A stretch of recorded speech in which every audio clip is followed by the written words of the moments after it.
Hello everyone, welcome to my YouTube channel Maestro Chartist. My name is Rahul. Stock market technical analysis की series में आपका एक बार फिर से स्वागत है।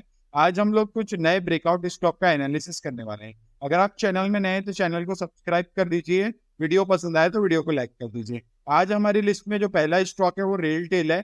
बहुत ही ज्यादा टाइम से कंसोलिडेशन जोन के अंदर ट्रेड कर रहा था। इसने जो हाई लगाया था कंसोलिडेशन का वो ये लगाया हुआ था, और इसने जो लो लगाया हुआ है वो ये लगाया हुआ है। कंसोलिडेशन का मतलब ये होता है कि प्राइस जो है कंटिन्यूअसली एक प्राइस बैंड के अंदर ट्रेड कर रहा है। अगर ये जिस भी साइड पे ब्रेकआउट देता है, अगर इस साइड पे ब्रेकआउट देता है तो जितना भी ये कंसोलिडेशन रेंज है, मिनिमम आपका अपसाइड पे उतना ही टारगेट प्लान होना चाहिए। और अगर ये ब्रेकडाउन देता है तो डेफिनेटली जितना भी ये रेंज है वो नीचे के साइड पे अपन प्लान कर सकते हैं। अभी स्टॉक जो है रेलटेल वो बहुत ज्यादा बुलिश दिख रहा है और अपसाइड पे अपने को एक मोमेंटम दे सकता है। अभी यहाँ के एंट्री का होनी चाहिए, स्टॉप लॉस का होना चाहिए, टारगेट का होना चाहिए। वीकली टाइम फ्रेम में अगर अब हम स्विच करेंगे तो बहुत ही अच्छी एक क्लोजिंग दिख रही है यहाँ पे कैंडल की, जो कि अप्रोक्सीमेटली 18% का आपका कैंडल का फॉर्मेशन है, जो अपने हाई के पास ही ऑलरेडी क्लोज हुई है। जब भी इस टाइप की कैंडल का क्लोजिंग हाई के पास होता है, इसका मतलब अगर ये यहाँ से ब्रेकआउट दे रहा है तो आपको अपसाइड पे बहुत अच्छा एक टारगेट देखने के लिए मिल सकता है। अभी आपकी जो एंट्री है 493 रुपीज के पास, जब ये कंसोलिडेशन का हाई ब्रेक करेगा तब होनी चाहिए। स्टॉप लॉस जो है आपका 413 के पास होना चाहिए, और टारगेट जो है मिनिमम 1:2 का होना चाहिए। जितने भी परसेंट की कैंडल है, जैसे 18% की कैंडल निकल के आ रही है, तो मिनिमम आपका जो पहला टारगेट है, अगर आप 1:2 का टारगेट मेंटेन करते हैं तो पहला टारगेट आपका यहाँ पर 36% का होना चाहिए, जो कि 668 रुपीज के पास निकल के आ रहा है। दूसरा, अगर टेक्निकल एनालिसिस के हिसाब से टारगेट की बात करें तो ये आपका कंसोलिडेशन की जो रेंज है वो 188 रुपीज की है। तो यहाँ से आपकी मिनिमम 188 रुपीज का टारगेट निकल के आना चाहिए, जो एक्जैक्टली 1:2, मतलब दोनों साइड से अगर आप चेक करेंगे कंसोलिडेशन के रेंज से प्लस आपके 1:2 के टारगेट से, तो आपका टारगेट जो है वो 670 के पास निकल के आ रहा है। स्टॉक बहुत अच्छा दिख रहा है, बुलिश साइड पे मोमेंटम देगा। इनसाइड वार कैंडल का भी यहाँ पे फॉर्मेशन है, लेकिन ये नेगेटिव है। उसके बाद यहाँ पे पॉजिटिव कैंडल का फॉर्मेशन हुआ है। अपसाइड पे अगर ये मूव करता है तो कुछ प्राइस एक्शन यहाँ पर बनाएगा, उसके बाद ब्रेकआउट करेगा, तब आप यहाँ पर अपना स्टॉप लॉस ट्रेल करके इसको और लॉन्ग टर्म के लिए होल्ड कर सकते हैं। आगे का टारगेट जो है अपने को प्राइस एक्शन जब यहाँ आएगा तब क्लियर होगा। दूसरा स्टॉक जो हमारी लिस्ट में है वो टेक महिंद्रा है। बहुत ही अच्छा इसने कंसोलिडेशन दिया था। यहाँ पर भी कंसोलिडेशन की अगर आप रेंज देखेंगे तो मैंने आपको बताया था कि आप हाई मार्क कर लीजिए कंसोलिडेशन का, और आप लो मार्क कर लीजिए तो आपको एक रेंज मिल जाएगी। यहाँ पर मैंने ये रेड कलर का हाई इसलिए लिया है क्योंकि कंटिन्यूअसली जितनी भी कैंडल्स बन रही है वो इसी के अंदर बन रही है। ब्रेकआउट देने की कोशिश किया लेकिन ब्रेकआउट फेल्यूर हो गया। उसके बाद स्टॉक जो है कंटिन्यूअसली यहीं पे एक रेंज बनाने लगा। प्राइस एक्शन का बहुत अच्छा मैं आपको पॉइंट बताता हूँ जो आपको फ्यूचर में भी काम आएगा। स्टॉक जैसे कहीं पे भी अपसाइड पे मूव कर रहा है और यहाँ पर अगर किसी टाइप का कोई कंसोलिडेशन का फॉर्मेशन है, इसका मतलब ये वाला जो लेवल है वो स्टॉक के लिए बहुत ज्यादा इंपॉर्टेंट है, इंडेक्स के लिए बहुत ज्यादा इंपॉर्टेंट है। अब अगर ये यहाँ से ब्रेकआउट देता है, इसका मतलब ये वाला जो लेवल है सपोर्ट का काम करेगा।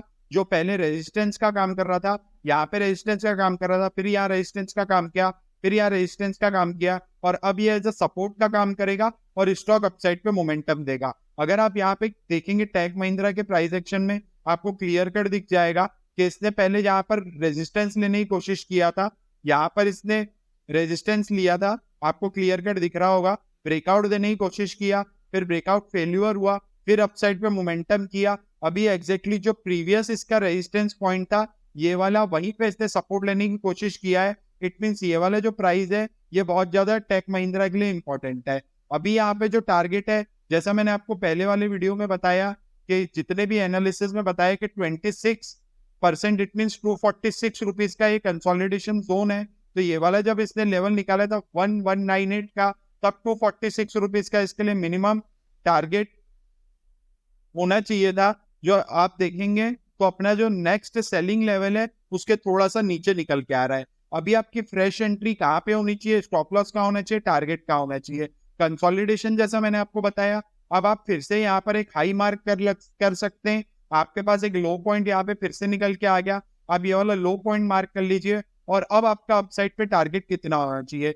जिन लोगों ने इसको पहले बाय करके रखा हुआ था उनका स्टॉप लॉस जो है ये वाले स्विंग के नीचे ट्रेल हो जाना चाहिए, और जो फ्रेश बायर अभी एंट्री करने की देख रहे हैं उन लोगों की एंट्री वीकली टाइम फ्रेम के अकॉर्डिंग ये वाला जो हाई लेवल निकालेगा 1440 का, मैं थोड़ा सा लेवल स्विच कर देता हूँ, 1440 जब ये निकालेगा तब एंट्री होनी चाहिए आपकी। और प्रीवियस स्विंग के पास चाहे तो आप स्टॉप लॉस यहाँ पर भी रख सकते हैं 1335 के पास। और अगर आप सेफ होना चाहते हैं तो जितना भी ये कंसोलिडेशन जोन है यहाँ पर 20% का निकल के आ रहा है, तो इतना बड़ा स्टॉप लॉस जो है वो जस्टिफाइड नहीं होता है। तो आप यहाँ पर 10% का स्टॉप लॉस मेंटेन करके 1440 के बाद यहाँ पे 10% का स्टॉप लॉस लगाकर, जो कि एग्जैक्टली यही कहीं निकल के आएगा, स्टॉप लॉस रख के आप अपसाइड के लिए टारगेट जो है मिनिमम 1:2 तो प्लान कर सकते हैं। जितनी भी कंसोलिडेशन जोन रहेगा जैसे कि 240 रुपीज का है, तो आपका अपसाइड पे जो मिनिमम टारगेट है 1440 निकालने पे 240 रुपीज का होना चाहिए, जो क्लियरली अपने को दिख रहा है कि अपने प्रीवियस सेलिंग लेवल के पास ये